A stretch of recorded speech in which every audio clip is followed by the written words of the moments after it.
ప్రపంచవ్యాప్తంగా 37 లక్షల మంది కంటే ఎక్కువ మంది నిద్రించారు. దేవా, ప్రపంచ దేశాలను, భారతదేశాన్ని, అదేవిధంగా మా ప్రాంతాన్ని కొన్ని స్వస్థపరచండి. అనేక కన్నీటి గాథలు ఈ కరోనా ద్వారా మేము వింటున్నాం. ఆయన కుటుంబ పెద్దలను, తండ్రిని కోల్పోయి పిల్లలు అనాథంగా మారడం, భర్త చనిపోయి భార్య వివరాలుగా మారడం, లేక భార్య పిల్లలు చనిపోయి భర్త ఒంటరిగా మిగిలిపోయడం, ఇలాంటి కన్నీటి గాథలు ప్రపంచవ్యాప్తంగా భారతదేశంలో మరీ ఎక్కువగా ఉంటున్నాయి. ప్రభా, దయచేసి ఈ కరోనాను దూరపరిచినట్టు నిర్గమకాండము 23-25లో మీ మధ్యలో నుండి రోగము తొలగించేదను అని శ్రమించారు. ప్రభా, దైవం మా దేశాన్ని జ్ఞాపకం చేసుకుని, ప్రపంచ దేశాలను జ్ఞాపకం చేసుకుని స్వస్థపరిచి యెహోవా నేనే వాగ్దానం చేశాను. 100 సంవత్సరాలకు ఒకసారి వచ్చే విపత్తు ఇది, సంక్షోభం, పాండమిక్. ఒక ప్రాంతం, ఒక ఊరు, దేశం కాకపోయినా ప్రపంచమే గజగజ వాడిపోతుంది. దైవం ఇది నీ సృష్టి అని మేము నారాన్ని జ్ఞాపకం చేస్తున్నాం. దైవం అనుగ్రహించండి, స్వస్థపరచండి స్వామి. పాండమిక్ దూరపరుచుకొని మనం చేస్తున్నాం. ఇప్పుడిప్పుడే భారతదేశంలో కేసెస్ గత 9 దినాల నుంచి తక్కువ కూడా ఇంకా 0 కేసులు నమోదులకు సహాయం చేయమని మనం చేస్తున్నాం. ప్రభావం పునరాక్షిస్తున్నాం. స్తోత్రమైన ఇదిగోనైనా మా 2 తెలుగు రాష్ట్రాలను దీవెన, మా నెల్లూరు జిల్లాలో దీవెన నడిపించినాం. త్వరలో వ్యాక్సిన్ ప్రతి ఒక్కరికి ఇచ్చి కొంత తాత్కాలిక ఉపశమనం, లేక కరోనాను దూరంగా ఉంచుటకు, లేక కరోనా సోకకుండా ముందుజాగ్రత్తగా వ్యాక్సిన్ పంపిణీ చేయడానికి సహాయం చేయమని మనం చేస్తున్నాం. కేంద్ర ప్రభుత్వానికి, రాష్ట్ర ప్రభుత్వాలకు మంచి సత్సంబంధాన్ని కలగచేయండి. ఈ సంబంధం లేకనే వ్యాక్సిన్ ఆలస్యమవుతుంది. దయతో మా దేశాన్ని కరోనా రహిత దేశంగా మార్చమని మనం చేస్తున్నాం. దయగల నాయకులకు తగిన జ్ఞానాన్ని దయచేసి ప్రజలను కరోనాను దూరంగా ఉంచమని మనం చేస్తున్నాం. మా సంఘం కొరకు ప్రార్థన చేస్తున్నాము. గత రాష్ట్రంలో నీ బిడ్డలు మే మాసం 4వ తేదీ మొదలు నాయన అనేక మంది నీ బిడ్డలు నిద్రించారు. మా ప్రియులు శాంతి సుకుమార్ గారు మీ అందరూ నిద్రించారు. మే మాసం 4 విడవబడిన వారి కుటుంబాన్ని దేవసేన పిల్లల్ని సతీ ప్రీతితో ఆదరించారు. ఇంకా నాయన మేధాసులు మా ప్రియులు సేవకులు రవీంద్ర గారు జేమ్స్ గారు వారు కూడా నిద్రించారు. వారి భార్యలందరూ వారి పరిచయం బేతేల్ బ్యాప్టిస్ట్ చర్చెస్ అసోసియేషన్ మీరు ఆశ్రయించారు. వారి సహోదరులకు దీవెన ఆదరణ ఇచ్చేది. ఇంకా మా ప్రియులు గదే అయిన గారు మరి ఐక్యానందంలో తగినగా మా సంఘంలో నాయకుడిగా కూడా ఉన్న గొప్పకి వదలాలు చూపిస్తున్నారు. వారి కుటుంబాన్ని కూడా మీరు ఆదరించి వదలాల్సింది. ఇంకా సహోదరి ఆయన లతా ప్రియదర్శిని గారు కూడా ఆయన తన భాష ప్రత్యేకంగా నిర్వహించి విడవబడిన వారి కుటుంబం అందరికీ మీరు ఆదరించారు. ఆయన విదాసులు విజయ్ కుమార్ గారి పిల్లలు దేవిగా ధీరజ్ కూడా మీరు ఆదరించమని పల్లెటువంటి పిల్లలుగా గారు వారితో మీరు కుటుంబాన్ని ప్రయత్నిస్తున్నారు. ఇంకా సోదరి నిర్మలా సార్వత్ర వారికి నిర్వహించారు. వారి కుటుంబాన్ని కుమార్తె అందరూ జ్ఞాపకం చేసుకుని మాకు తెలియక ఎంతమంది అస్వస్థత అనాథులు ఇబ్బందుల్లో ఉన్నారు. కరోనా మాత్రమే కాక black fungus, white fungus, yellow fungus బాధపడుతూ హాస్పిటల్స్లో ఉంటున్నారు. కొంతమంది బయటికి చెప్పుకోలేక ఇబ్బందుల్లో ఉంటున్నారు, ఆయా రాష్ట్రాల్లో ఉంటున్నారు. వారిని కూడా మీరు దయచేసి కనికరించండి. ఆసక్తితో హాజరైన ఆరాధనకి వెళ్ళకపోతే ఆసక్తి విషయంలో మాదిరి కాక ఆత్మీయత యువతల వారి ప్రభువును సేవించండి. మా ప్రియులు మా ప్రెసిడెంట్ సోదరు సాంసన్ గారి కొరకు ప్రార్థన చేసిన వారు కూడా బ్లడ్లో ఇన్ఫెక్షన్ అయిందని వారు గత 2 వారాల నుంచి సరిగ్గా రాలేక బలహీనంగా ఉంటున్నారు. వారిని కూడా మీరు స్వస్థపరచండి. మా సంఘ నాయకుల కొరకు ఆరోగ్య దీవెన దయచేయండి. మా సంఘ విశ్వాసులను ప్రతి కుటుంబంలో ఆదరించి ఓదార్చి ఈ పాండమిక్లో ఈ విపత్తు ఈ సంక్షోభం ఒక్కరికి ఒక ప్రాంతానికి ప్రపంచమంతరికి వచ్చింది. కాబట్టి మేము ఓపికతో ప్రార్థన చేసుకుంటూ వాక్యం చదువుతూ జల్లారా ఎల్లప్పుడూ ఆయన నమ్మిక ఉంచండి అని 62 ఎంతో వచ్చిన తెలియజేసి దీనిగా బిడ్డలు అలా ఉంటారు సహాయం చేయమని వారిలో మంచి దినాలను మేము చూస్తాము అనే నమ్మకం తప్పకుండా మా కలిగించమని ఉదయకాలపు ఆనందం సహవాసం చేసే భాగ్యం మీ రొట్టె మీ ద్రాక్షరసంలో ఆయన పాల్గొని పొందే భాగ్యం మాకు ఇష్టానికి వదలాలు చెల్లిస్తుంది. ఆసక్తితో హాజరైన బిడ్డలందరి కొరకు ప్రత్యేకమైన దీవెన దయచేయమని యేసు నామములో ప్రార్థిస్తున్నాం తండ్రి. ఆమేన్. సమయంలో ఈ ఉదయకాల ఆరాధన లేఖనాలను చదువుకున్నాం. సోదరి సురేఖ శాస్త్రి గారు లేఖనాలను చదువుతారు. ప్రార్థన సోదరి బి శాస్త్రి గారు చేస్తారు.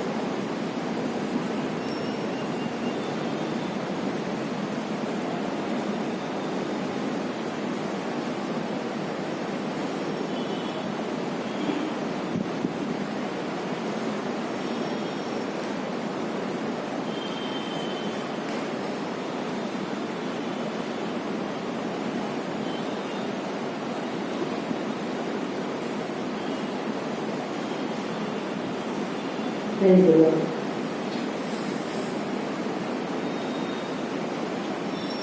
For this morning meditation, the Bible portion has been selected from the Gospel according to Luke, 8th chapter, verses from 22 to 25. ఈ రోజు వాక్యం ఏర్పాటు చేయబడినటువంటి బైబిల్ భాగము లూకా సువార్త 8వ అధ్యాయము 22 నుండి 25 వచనముల వరకు. లూకా సువార్త 8వ అధ్యాయము 22 వచనముల నుండి 25 వచనముల వరకు. మరి ఒకనాడు ఆయన తన శిష్యులతో కూడా ఒక దోణిలో ఎక్కి సరస్సు అద్దరికి పోదమని వారితో చెప్పగా వారు ఆ దోణిను త్రోసి బయలుదేరి వారు వెళుచుండగా ఆయన నిద్రించారు. అంతలో గాలివాన సరస్సు మీదకి వచ్చి దోణి నీళ్లతో నిండినందున వారు అపాయకరమైన స్థితిలో ఉంది కనుక ఆయన వద్దకు వచ్చి ప్రభువా ప్రభువా నశించిపోతున్నామని చెప్పి ఆయనను లేపిరి. ఆయన లేచి గాలిని నీటి పొంగును గతింపగానే అవి అణగి నిమ్మడమాయను. అప్పుడు ఆయన, మీ విశ్వాసం ఎక్కడా అని వారితో అనేది.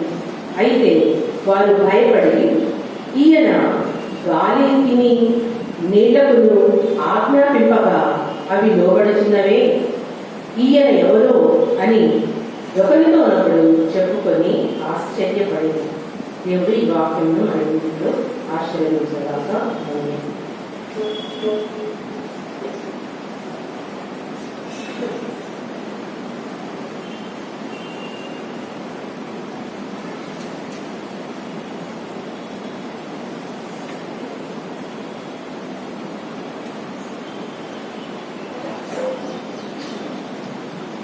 హలో సుఖలకు పాత్రుడ, సుఖలకు సింహాసుడ, కరుణామయుడ, దయామయుడ, లోకరక్షకుడమ్మ నాయన తండ్రి నాయన దావీదు కుమారుడా నీకు స్తుతి స్తోత్రములయ్యా.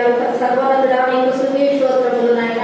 స్తుతిస్తున్న దేవా నీకు స్తుతి స్తోత్రములు తండ్రి నాయన. గడిచిన దినాలన్నీ కత్తి కాపాడిన దేవా నీకు స్తుతి స్తోత్రములయ్యా.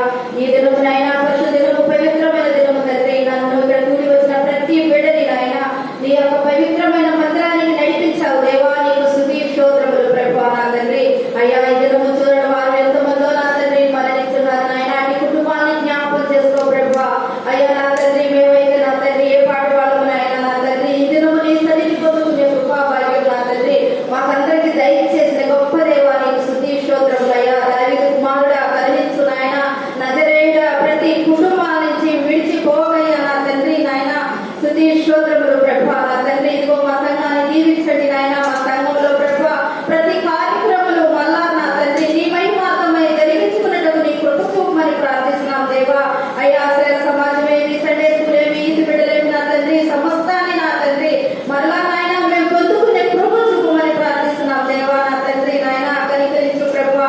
అయ్యా నా తండ్రి చదవబడ్డ వాక్యాన్ని మీరు దీవించండి నాయన. ఇదిగో నీ బిడ్డరాల నా ప్రభా నీ బిడ్డని సిలుసాయన మరుగుపరిచి నాయన నీ జీవం కలిగిన మాటలు నా ప్రభా నీ బిడ్డతో గౌరవ మాట్లాడమని నా తండ్రి మాట్లాడమని ప్రార్థిస్తున్నాను దేవా. ఇదిగో నీ వలలో పాల్గొని పంచుకున్నట్టు నాయన. అయ్యా మా అభ్యుదములు నా తండ్రి, పాపములు, దోషములు నాయన అవునన్నింటినీ నా తండ్రి నీ ఎదుట ఒప్పుకొని నాయన తండ్రి నీ వలలో పాల్గొని పంచుకునే కృప నా తండ్రి మాకందరికీ అనుగ్రహించమని నా తండ్రి నాయన. నీ రాకడ పరంపరం వరకు నా ప్రభా అయ్యా మేము తండ్రి గడక కాలంలో సంచరించకుండా నా తండ్రి వాటిని భయపడకుండా నాయన నీ పట్ల ధైర్యము, నమ్మకం, విశ్వాసం కలిగి నా తండ్రి జీవించే బిడ్డలుగా మమ్మల్ని అందరినీ జ్ఞాపకం చేసుకోమని నీ రాకడ వరకు నాయన నా తండ్రి నీ చిత్తమైతే నా తండ్రి నీ రాకడలో ఎక్కబడే బిడ్డలుగా మమ్మల్ని అందరినీ జ్ఞాపకం చేసుకోమని నా తండ్రి. కరోనా వైరస్ నుంచి నా తండ్రి మళ్ళా నా తండ్రి నాయన ఇంకొక విడుదల అంటుండగా నా ప్రభా నా తండ్రి దాన్ని నిర్మూలన చేసి నా ప్రభా మేమందరము నాయన నా తండ్రి యథార్థముగా నా ప్రభా ధైర్యం కలిగి నాయన నిన్ను ఎదుర్కొనే బిడ్డలముగా నా తండ్రి మమ్మల్ని అందరూ నిలబెట్టమని నీకే గల మహిమ ప్రభావం పొందుకోమని నీ నామాన్ని హెచ్చించుకుంటూ మేము తగ్గించుకునే జీవితాలు మాకందరికి దయచేయమని మా కొరకు ప్రాణం పెట్టి మూడో దినం మాకు ఉత్సవం చేయడం తిరిగి లేచిన తండ్రి కుమారుని వేడుకుంటున్నాము స్వామి. ఆమేన్. సమయంలో మనం తెచ్చి 239వ పాట ఆత్మ నడుపు సత్యము ఆత్మ నడుపు సత్యము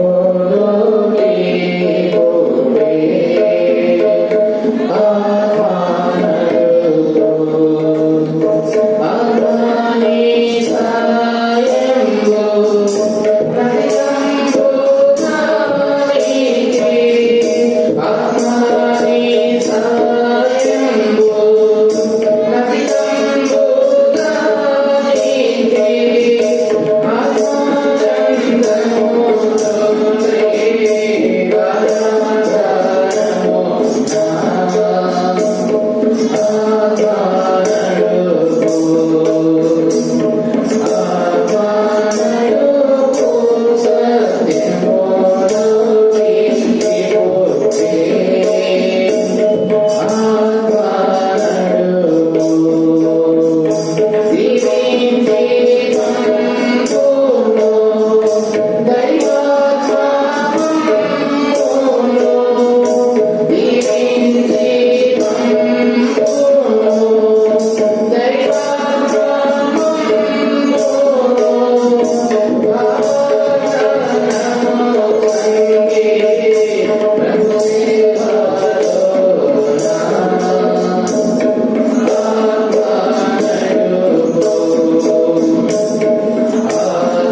ఏ ఉద్దేశంతో మనం సజీవులుగా ఉంచారో మాకు తెలియదు. మాలో ఏ మంచితనం, మాలో ఏ గొప్పతనం, మాలో ఏ నీతి లేదు నాయన. అయ్యో నేను ఎంత దౌర్భాగ్యులను, ఇది మరణంలో నాకు నా శరీరం నుండి నాకు ఎవరు విడిపిస్తారు అన్న పౌలు నినాదాన్ని జ్ఞాపకం చేసుకుంటున్నాను. O my wretched man that who will rescue me from this body of death. కాబట్టి యేసుక్రీస్తు ద్వారా దేవునికి కృతజ్ఞతలు చెల్లిస్తున్నాడని మాకు పౌలు అన్నాడు.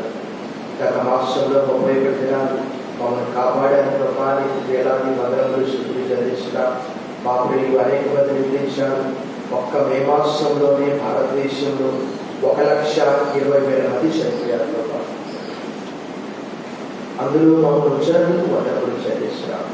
మృతులు మౌన స్థితిలోనికి దిగిపోగా నేను స్తుతించలేదు కదా, పాతాళానికి స్థుతి కలగదని మాకు అంటున్నాడు. కీర్తన 30లో యెషయా 32 ఉదయకాలం సమస్త మహిమ ఘనత కీర్తి నీకు ఆరోపిస్తుంది. యేసు నామములో స్తుతి ఆనందం నీకు సమర్పిస్తున్నాం. నేను పడగలుగుతాను. ఆమేన్. దయచేసి కూర్చోండి. తీసుకొస్తే ఆరాధనకు వచ్చిన వారందరినీ ప్రేమగా ఆహ్వానిస్తూ శుభాలు తెలియజేస్తున్నాను. బాబు వెల్కమ్ దిస్ మార్నింగ్ సర్వీస్. రేపు name of our Lord and saviour Jesus Christ. లేఖన భాగం మనం చదువుకున్నాం. మనకు ఎక్కువ సమయం లేదు, ఎందుకంటే మన ముందు బలం ఉన్నది. మనకు 12 అంటే 1 గంట వరకు మనం ఇంట్లో ఉండాలి. ప్రభువునందు ప్రేమైనటువంటి వాళ్ళ దేవుని వాక్యము నేను చాలా కాలం నుంచి చెప్తూ ఉన్నాను. ప్రభువైన యేసుక్రీస్తు వారు మానవుడిగా ఈ లోకంలో ఉన్నప్పుడు ఆయన సంపూర్ణమైనటువంటి మానవుడు, సంపూర్ణమైనటువంటి దేవుడు. ఎందుకంటే దేవుని వాక్యంలో రాయబడింది దేవత్వం యొక్క సర్వ పరిపూర్ణత ఆయన యందు నివసించుచున్నది అని భక్తుడు పౌలు కొలస్సీయులకు రాసిన పత్రిక 2:9లో తెలియజేస్తున్నారు. ఆయన జీవితంలో 30 సంవత్సరాల వయసులో ఆయన పరిచర్యకు వచ్చాడు. లూకా సువార్త 3:33లో రాయబడ్డది. మరి 3.5 సంవత్సరాలు మాత్రమే ఆయన పరిచర్య చేశాడు. ఇప్పుడు మనం చదువుకున్నటువంటి ఈ లేఖన భాగంలో 3 సువార్తల్లో రాయబడ్డది. ఈ 3 సువార్తలు ఒకే దృష్టితో రాస్తూ ఉన్నారు. దాంట్లోనే ఆంగ్లంలో సినాప్టిక్ అని అంటారు. సినాప్టిక్ అంటే ఒకే కోణంలో, ఒకే దృక్పథంలో. అంటే కొంచెం చూస్తే ఎవరు చూసినా ఒకేలా కనిపించడం. కానీ ఒక యోహాను సువార్త మాత్రము పూర్తిగా వేరుగా ఉన్నది. అది ఇప్పుడు మనకు సమయం లేదు. యేసు ప్రభు పరిచర్యలో తరచుగా ఆయా ప్రాంతాలను మరి లూకా సువార్త 1:38లో యేసు ప్రభు అన్నాడు, ఇందు నిమిత్తమే కదా నేను వచ్చాను పరిచర్య కొరకు, అనేక గ్రామాల్లో సువార్త చెప్పాలి. ఇంకా అయితే శిష్యులను తీసుకొని అవతలికి అద్దరికి ఒక పుస్తకం రాయబడింది. అదర్ సైడ్ అని ఆంగ్లంలో కూడా అలాగే అదర్ సైడ్ అవతలికి వెళ్ళాలి కదా. వెళ్ళడానికి యేసు ప్రభు ఉపయోగించినటువంటిది. ఇంకా మనం మాట్లాడేది చాలా ఉన్నది. ఆయన ఎంత శక్తి ఉన్నదో అంత శక్తితో నడిచిపోయాడు. మనందరికీ తెలుసు ఆవలికి వెళ్ళాలి అని అంటే ఆ సరస్సు, ఆ సముద్రము అవతలికి వెళ్ళాలంటే వాడినటువంటిది ఏంటి? దోణి లేక పడవ. మత్తయి సువార్త 8వ అధ్యాయము 23 నుంచి 20 వచనాల్లో అదే లేఖన భాగం. మార్కు సువార్త 4:35 నుంచి 41 అదే లేఖన భాగం. అదే లూకా సువార్త 8వ అధ్యాయం 20 నుంచి 25 అదే లేఖన భాగం. కానీ కొంచెం వేరుగా. అందుకే నేను చెప్పాను సువార్తలైనా బాగా చదవండి. అప్పటి వరకు యేసు ప్రభు చాలా అద్భుతాలు చేశాడు. మత్తయి సువార్తలో అయితే ఈ పడవ లేక ఓడలో ఆ గాలిని, సముద్రాన్ని గద్దించి ఆ అద్భుతం చేయాలనేది 5వ అద్భుతం. మొట్టమొదటిగా కుష్ఠరోగి యేసు ప్రభు ఎదుర్కొస్తాడు. మత్తయి సువార్త 8వ అధ్యాయంలో ప్రభువా నీకు ఇష్టమైతే నన్ను శుద్ధి చేయాలంటాడు. రెండవదిగా చూస్తే శతాధిపతి యొక్క దాసుడు, ప్రియమైన దాసుడు పక్షవాతంతో బాధపడుతున్నాడు. ప్రభువా నీ మాట చెప్తే చాలు నా దాసుడు స్వస్థపరచబడతాడంటే యేసు ప్రభు ఆయన విశ్వాసాన్ని చూసి ఆశ్చర్యపడ్డాడు. మూడవదిగా చూస్తే పేతురు అంత జ్వరంతో బాధపడుతుందని 8:14-15లో పేతురు అంత జ్వరాన్ని గద్దించాడు. అదే మత్తయి సువార్త 7వ అధ్యాయంలో 16, 17 వచనాల్లో చూస్తే అక్కడ రాయబడిన మాట ఏంటంటే దయ్యాలను కూడా వెళ్ళగొట్టాడు. అది 4వ అద్భుతం. తర్వాత ఇది 5వది. చూడండి, ఆ ఆవులకి వెళ్ళడానికి యేసు వారు ఒక చిన్న దోణిను ఏర్పాటు చేసుకొని వెళ్తూ ఉన్నాడు. మత్తయిలో అయితే ఆయన వెంట శిష్యులు వచ్చారని, మార్కులో అయితే శిష్యులే ఆయన తీసుకొని వెళ్ళారని, వారికి సమయం లేదు కాబట్టి చదవట్లేదు. లూకాలో ఆయన శిష్యులతో కూడా వెళ్ళాడని 22-25 వచనాలు రాయబడ్డది.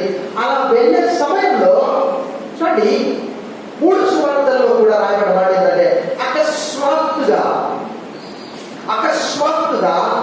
ఆ సరస్సులో లేక ఆ సముద్రంలో గొప్ప తుఫాను అనే మాట రాయబడింది. దాన్ని ఆంగ్లంలో అయితే గ్రేట్ స్ట్రాంగ్ అని, ఇంకా రకరకాల టెంపెస్ట్ అని, లేక రిపుల్ అనే మాట వాడబడింది. అంటే ఉదాహరణకి మనందరికీ తెలుసు, మనం చూస్తూ ఉంటాము సముద్రంలో ప్రయాణం చేసేవారు. వారు ఇంటి నుంచి బయలుదేరి వెళ్ళారంటే మరలా వస్తారన్నటువంటి ఖచ్చితమైన గ్యారెంటీ లేదు. ఎందుకంటే వాళ్ళందరికీ తెలుసు సముద్రంలో ఎప్పుడు అకస్మాత్తుగా ఇలాంటి పరిస్థితి వస్తుంది ఎవరికి తెలియదు. ఇలాంటి పరిస్థితి వచ్చింది. ఇక్కడ కూడా ప్రపంచవ్యాప్తంగా గత సంవత్సరం నుంచి 37 లక్షల మంది చనిపోయారు. ఒక్క మన భారతదేశంలోనే 3,37,000 మంది చనిపోయారు. ఒక్క మన ఆంధ్రప్రదేశ్లోనే 11,376 మంది చనిపోయారు. అకస్మాత్తుగా వచ్చింది ఈ విపత్తు. న్యాచురల్ క్యాలమిటీస్ అంటారు, లేక న్యాచురల్ డిజాస్టర్స్ అంటారు. ఆ సమయంలో శిష్యులు అంటున్నారు, ప్రభా మేము మునిగిపోతున్నాం, మీకు చిన్నలేదా? మార్క్స్ వార్తలు ఆ మాట అన్నది. లూకాసు వార్తలు కూడా మేము నశిస్తున్నాం. లూకాసు వార్తలు మనం చూసాం ఆ మాట. లూకాసు వార్త 8వ అధ్యాయంలో 23 వచనాన్ని చదువుతాం. అక్కడ రాయబడినటువంటి మాట, వారు వెళ్ళుచుండగా ఆయన నిద్రించెను. అంతలో గాలి వాన సరస్సు మీదికి వచ్చి దోణి నీళ్లతో నిండినందులో వారు అపాయకరమైనటువంటి డేంజర్ అనే మాట ఆంగ్లంలో రాయబడ్డది. దేవర్ ఇస్ వెరీ గ్రేట్ డేంజర్ అనే మాట రాయబడ్డది. మనందరికీ తెలుసు అపాయం అంటే అశమాసి కాదు.